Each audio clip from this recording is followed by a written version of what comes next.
Fail అయిన ప్రతిసారి, fail అవుతున్న ప్రతిసారి నీకెవడో ఒకడు అడ్డం కావాలి. పాపం నీతో కలిసి దతకట్టిన పుణ్యానికి ఆ పవన్ కళ్యాణ్ నువ్వు ఇష్టం వచ్చినట్టు వాడుకుంటున్నావు. మామూలుగా మనం ప్యాకలు ఆడతాం, ఒక లైఫ్ వచ్చేసిందంటే ఆ లైఫ్ తర్వాత ఏది కావాలన్నా జోకర్ పెట్టుకుంటూ ఉంటాం మనం.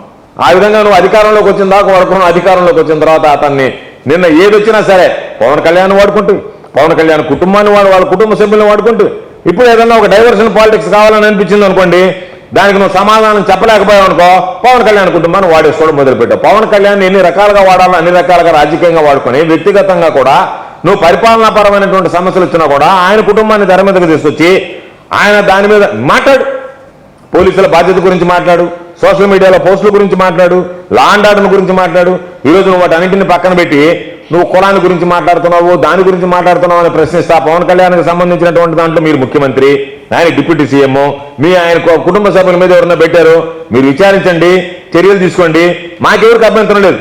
దానిని ఆ సమస్యనేదో నువ్వేదో పాపం ఏదో ప్రజల సమస్యలాగా చిత్రీకరించేటువంటి ప్రయత్నం చేసి ప్రజలకు ఉన్నటువంటి అనుమానాలు, అసలు పవన్ కళ్యాణ్ గారిని ఎవరేమన్నారు, ఆయన కుటుంబ సభ్యుల్ని ఎవరేమన్నారు, ఎప్పుడు అన్నారు, ఎక్కడన్నారు, మహిళల పిల్లలంటే ఈయనకి ఏదో అపారమైనటువంటి గౌరవం ఉన్నట్టుగా ఇంకెవరికి ఈ రాష్ట్రంలో కానీ ఈ దేశంలో కానీ చంద్రబాబు నాయుడిని మించి ఎవరికి గౌరవం లేనట్టుగా ఆయన ఉపన్యాసాలు దంచిపోయేటువంటి పరిస్థితి ఏర్పడింది. కాబట్టి కుటుంబ సభ్యులను రాజకీయాల్లోకి లాగడం అనేటువంటిది తన సొంత కుటుంబ సభ్యుల్ని తన రాజకీయ ప్రయోజనాల కోసం వీధుల్లో వేసుకున్నటువంటి వ్యక్తి చంద్రబాబు నాయుడు గారు. కాబట్టి ఈరోజు అందరి కుటుంబాలని మాట్లాడతారు రకరకాలుగా వాళ్ళందరినీ కూడా. కాబట్టి ప్రతి వైఫల్యానికి చంద్రబాబు నాయుడు గారికి ఒక డైవర్షన్ సిద్ధంగా ఉంటుంది.